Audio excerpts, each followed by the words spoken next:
When I caught my dad secretly wiring my startup money to my brother, I laughed. Not because it was funny, but because it was so expected. My name is Jenna, and in my family, favoritism isn't subtle. It's a full-blown system. I could build an empire from scratch, and my dad would still say, "Well, your brother had a harder time in school. Give him some credit." I just never thought he'd actually rob me to do it. I had spent 2 years working 3 jobs, bartending, freelance copywriting, and managing a consignment store's online shop, just to save up seed money for my app. I coded at night. I pitched VCs in the morning. I sacrificed everything. No dating, no vacations, no going out. My startup was my life. And I was just weeks away from launching the beta version when I noticed something off in my savings account.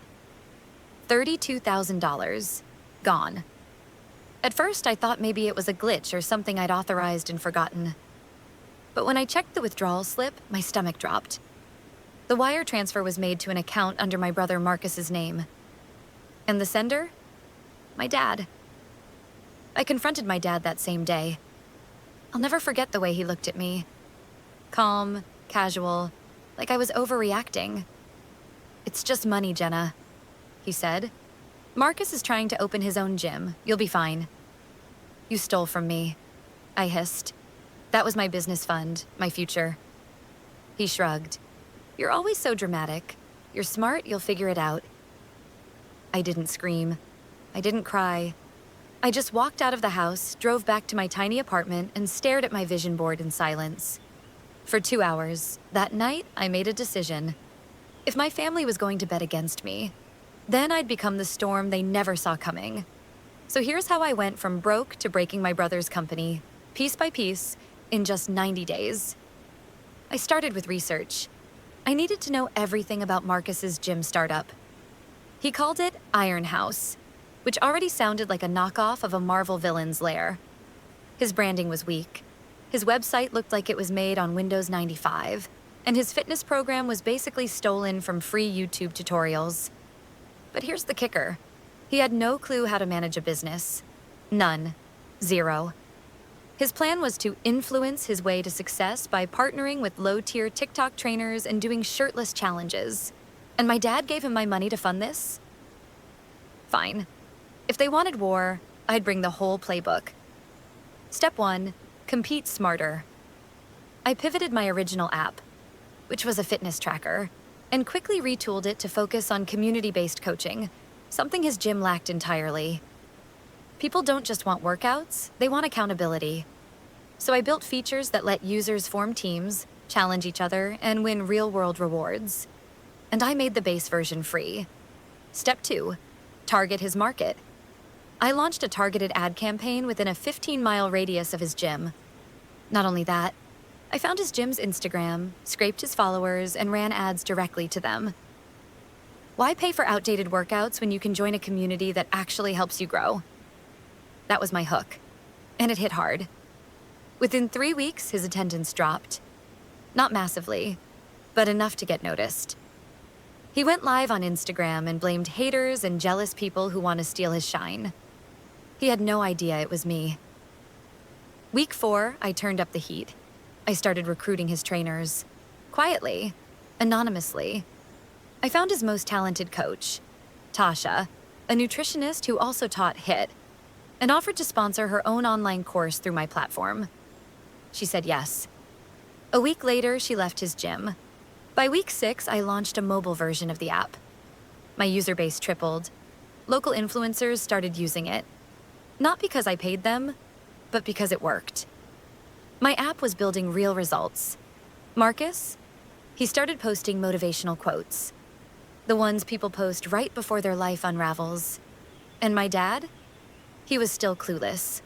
Still acting like I was the dramatic one. Then came the tipping point. Around week 8, I found out Marcus had taken a business loan on top of the money he stole from me. A risky one. And he was behind on payments. So I did something a little cold. I offered a free 90-day premium membership for anyone who canceled their Iron House gym membership. All they had to do was upload a screenshot of their cancellation. And people flooded in. His gym started bleeding members. The landlord raised rent. His utility bills climbed. He tried everything. Flash sales, free trials, even begging former members to come back. But the damage was done. By day 85, he posted a long story on Instagram, thanking his real ones, blaming the economy, and announcing he was shutting down Iron House temporarily for restructuring. It never reopened. And my dad? He called me a week later, voice shaking. "Did you have something to do with this?" I didn't lie, but I didn't confirm. I just said, "Remember when you said I'd figure it out?" Then I hung up. And the best part? That $32,000, I made it back. And then some. A week after Marcus's gym shut down, our family chat went eerily quiet. No sarcastic memes from my dad, no fitness grind set quotes from Marcus. Just silence. And honestly, it was peaceful. For the first time in years, I wasn't being compared, overlooked, or belittled in real time by the people who were supposed to support me. But of course, the silence didn't last. It started with a text from my mom. "Can we talk as a family this weekend?" Translation: "We need to stage an intervention because Marcus is spiraling and somehow this is going to become your fault." I already knew where this was headed. Marcus wasn't just my dad's favorite. He was their project. They needed him to succeed, because if he didn't, it made their whole parenting strategy look like a failure. And I was the inconvenient reminder that maybe they bet on the wrong horse. Still, I agreed to the family talk. I wanted to look them in the eye when they realized how badly they messed up. The meeting was exactly what I expected. Held at my parents' house, with Marcus already there, arms crossed, sulking like a grown man-child. My mom greeted me with a strained smile, and my dad didn't even say hello. "Jenna," my mom started in her softest, fake calm voice. "We just want to understand what's going on. Marcus feels like he's been targeted." I raised an eyebrow.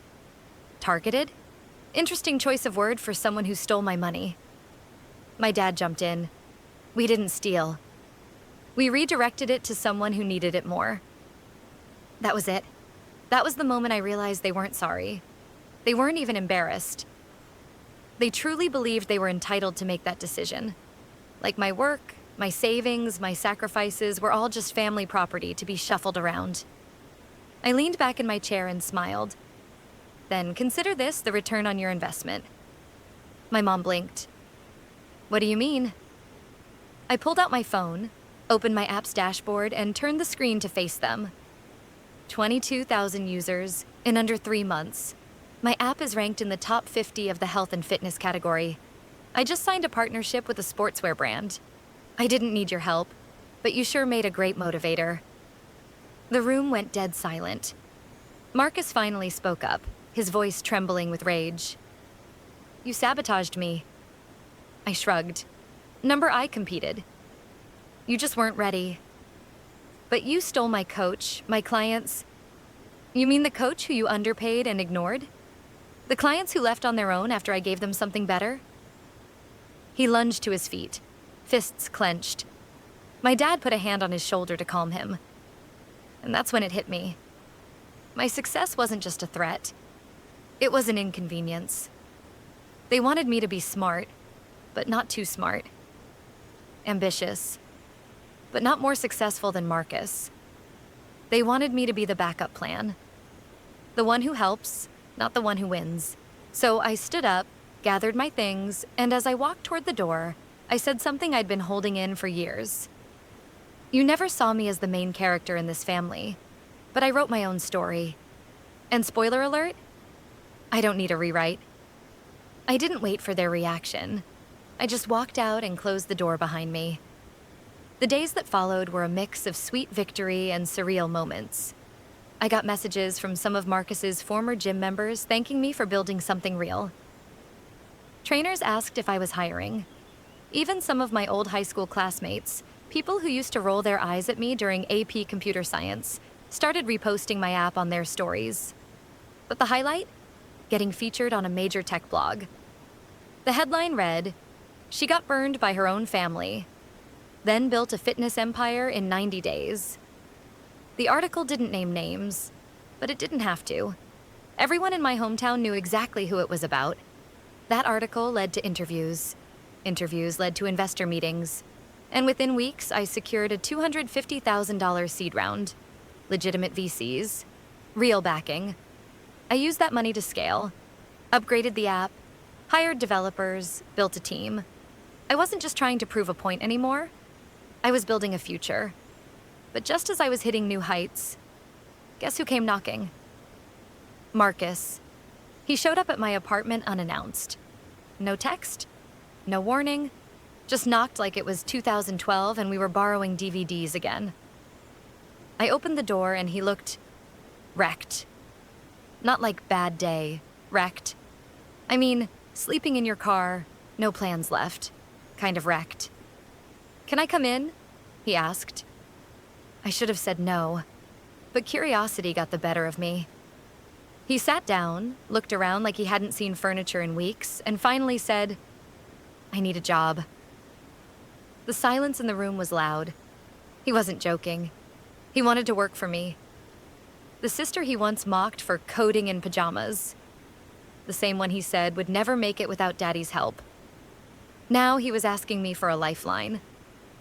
I wish I could tell you I shut the door in his face, that I laughed and said, "Remember when you called me a keyboard warrior?" and walked off into my luxury founder life. But life is messier than that. People are messier than that. Marcus sat on my couch looking like a ghost of himself. Hoodie stained, eyes hollow, hands shaking. Not from cold, but from shame. And maybe a little caffeine withdrawal. I asked him why he came to me. He didn't even look up when he said, "I've burned every bridge. Nobody else will even take my calls." That would have been satisfying to hear if I wasn't still trying to process the fact that he took my money, mocked my ideas, and only saw me as valuable when I became useful to him. "I can help you," he added. "With brand partnerships, social media, I know how to grow things." I almost laughed. You couldn't grow a fern if it came with instructions. He winced. Good. But still, there was a part of me that wanted him to understand. Not just what he lost, but what I built. Not out of revenge, but because deep down I still remembered the kid who used to protect me from bullies in middle school. That version of him was buried under layers of ego and entitlement. But maybe, just maybe, there was something left to salvage. So I offered him a deal. I'm not hiring a brand manager. I don't need one. But if you want to earn your way back from rock bottom, you can start at the very bottom. Customer support, emails, tickets, 9 to 5. And no, you don't get to use your last name. His jaw dropped. You're serious? Dead serious. You want in? You work. Just like everyone else. He didn't answer right away, but eventually he nodded. I wasn't trying to humiliate him. I just needed him to understand that titles and shortcuts don't mean a thing when you've never put in the work. Marcus started the following Monday. I assigned him a mentor, someone he couldn't charm or manipulate. I kept it professional. No special privileges, no lunches together. I treated him like any other hire. He hated it at first. Every time he had to reply to a snarky customer email or explain how to reset a password, I saw the frustration boil under his skin. But something interesting happened around week 3. He started staying later, asking real questions. He even came to me with a suggestion on how to streamline our onboarding flow. And it wasn't bad. For the first time in years, we talked without throwing jabs. He told me he realized he never understood what I did. He thought apps just happened, that people like me sat in coffee shops and came up with ideas, and someone else did the hard parts. He said watching the back end of the company, how we tracked bugs, managed servers, handled feedback, made him realize just how little he knew. I nodded, not to rub it in, but because I needed him to see that what he did to me wasn't just unfair. It was ignorant. And then he said it. "I'm sorry. For everything. For the money, for not believing in you." I didn't expect to hear those words, especially not from him. but he meant it. I could tell. And that messed with me more than I thought it would. Because while he was apologizing, my dad, he was doing the exact opposite. That same week, my dad posted a photo on Facebook with the caption, "So proud of my daughter Jenna. Always knew she had it in her. Must run in the family. Must run in the family." He really tried to co-opt my win. Like he hadn't taken my savings and handed them over to a human barbell with no plan. I ignored it. For about 5 minutes. Then I sent him a text. "Don't post about me. You weren't proud when I needed support. Don't fake it now." No response. But he saw it. I know he did. And the irony? That post got picked up by someone in the tech space who knew the real story. Someone I had spoken to privately for a podcast episode who apparently connected the dots. 2 days later, an anonymous blog post started circulating on LinkedIn titled, "When Nepotism Backfires, the Startup That Rose from Stolen Funds." It didn't name me or Marcus directly, but if you knew us, you knew. Suddenly, my inbox was flooded. Journalists wanted the full story. Investors I hadn't even pitched yet were reaching out. And I was invited to speak at a tech conference as a breakout founder. And for the first time in my life, I didn't feel like I was living in my brother's shadow. I felt like I'd stepped into my own light. Marcus saw the blog post too. He came to me looking uneasy. "Did you write that?" I shook my head. "Nope. But maybe next time don't inspire anonymous content." He didn't laugh, but he didn't argue either. That weekend, we had a real talk. Not as siblings stuck in some twisted competition, but as adults. He admitted he'd been jealous of me for years. That deep down, he felt like a fraud. That he clung to our dad's approval because it was the only thing he ever felt good at winning.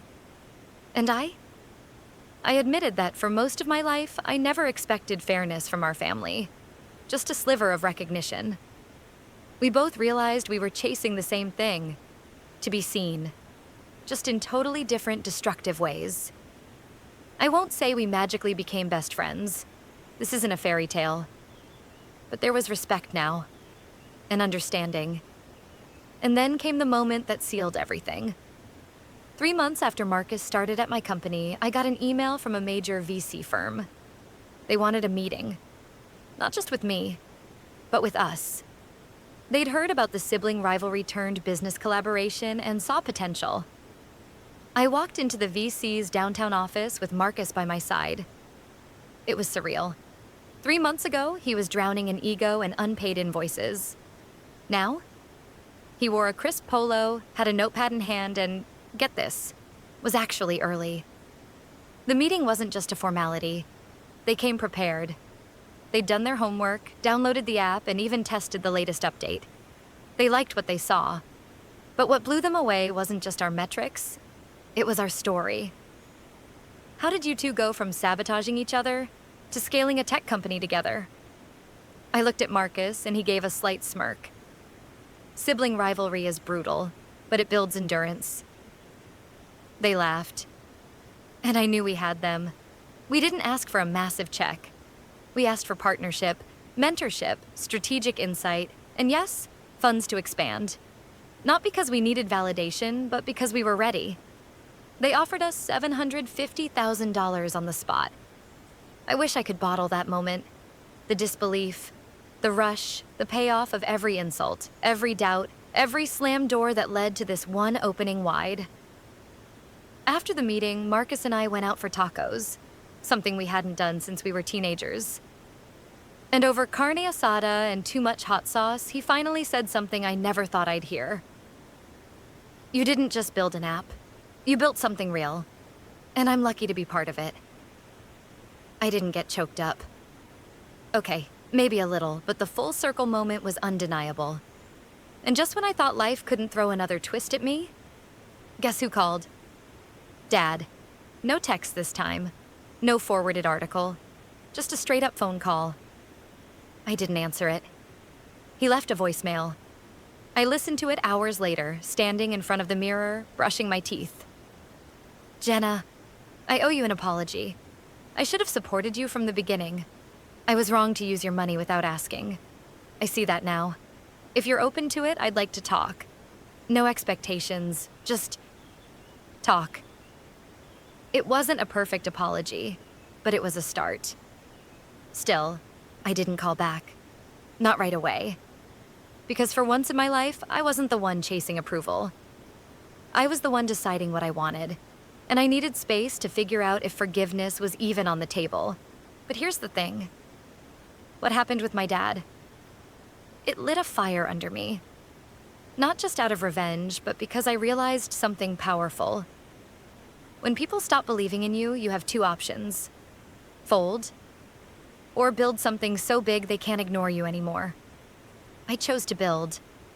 And let me tell you, nothing is more satisfying than turning someone else's betrayal into your own personal blueprint for greatness. My story isn't about revenge. It's about resilience. I didn't bankrupt my brother out of spite. I outperformed him because I had no other choice. I turned stolen startup funds into a tech company with international downloads, press features, and investor backing. Not because I had help, but because I learned how to help myself. And now, we're scaling, fast. We just hired our 15th employee. We're launching in 3 more countries. And yeah, Marcus is still with the company, though he's earning every cent. As for me, I finally get to wake up every morning knowing I'm not living in someone else's version of who I should be. I don't need family validation to define my value. I wrote my own story, from scratch. So if you're watching this thinking, what if my own family doesn't believe in me? Let me tell you this, they don't have to believe in you. You have to believe in you. Let them doubt. Let them whisper. Let them say you can't. And then, build anyway. Because one day they won't just watch your success. They'll have to live with the fact that they almost stole it from you. And you'll know the truth. You were unstoppable all along.